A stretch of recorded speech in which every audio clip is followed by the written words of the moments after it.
केंद्रीय मंत्री नितीन गडकरी यांना लोकमान्य टिळक राष्ट्रीय पुरस्कार जाहीर. पुण्यात 1 ऑगस्टला वितरण. कार्यक्रमात मुख्यमंत्र्यांसह दोन्ही उपमुख्यमंत्री उपस्थित राहणार असल्याची शक्यता.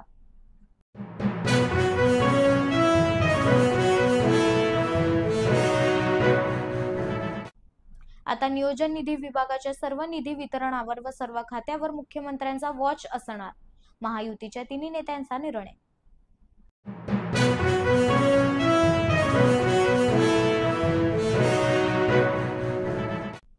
वर्षानुवर्ष महाराष्ट्रात राहणाऱ्या परप्रांतीयांनी मराठी शिकलीच पाहिजे. राज्यपालांनी देखील मराठीत बोललं पाहिजे.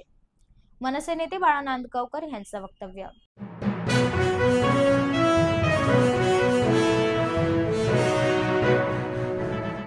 महाराष्ट्रात 1 कोटी मतदार वाढले. कर्नाटकमध्ये मतांची चोरी करण्यात आली. राहुल गांधी यांचा आरोप.